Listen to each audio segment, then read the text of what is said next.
So they don't like where they're at, but you feel like they lack the will to get to a different space. And that's the part that's hard to empathize. That's a real thing. That's a real thing. Some people can't even get out of bed. You don't know people like that in your lives that, like, they will say that they want certain things, but they don't actively do anything to get them? Yes.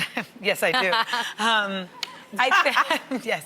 I think, though, that it's about them trying to identify, like, a lot of people have fear of failure, right? So they have a fear of, like, if I try and I don't get it, then I'll be disappointed. I can't handle that disappointment, so I'm just not going to even start the process of doing it. So there's, like, psychological things. And then some people feel like they only deserve a certain life, right? So I know people that'll hustle because they're like, yeah, like, that's really all I'm good for because that's all I know. And it's like, no, like, you deserve to be in these other spaces too. Absolutely. Don't let this world trick you into thinking that you only deserve the street. Yeah. And sometimes they do get a job and then they don't fit in.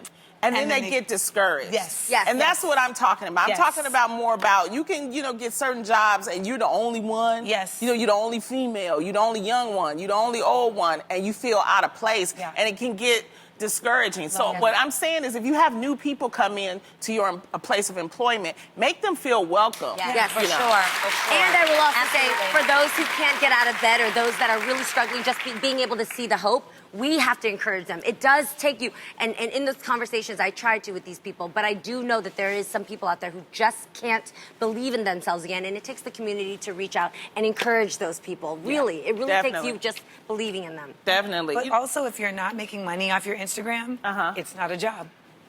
Wait.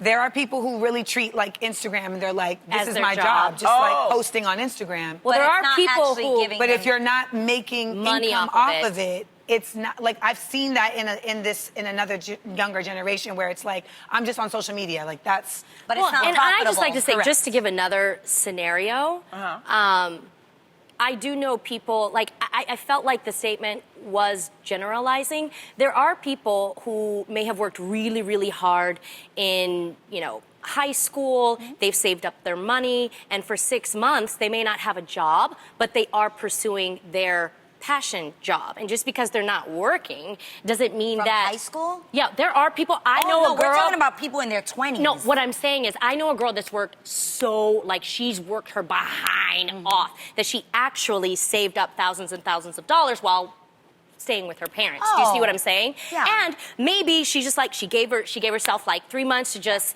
I don't have a job right now, but I am pursuing. There's a plan in place. And I feel like... Difference. Yeah. Just to give you another scenario, I feel like her saying this is kind of generalizing everybody, and everyone's story is not so black and white. Yes, that's for sure. Yeah. We have to empathize with... For sure. That's why I said there's so many different factors that can play into this. It got people to talk.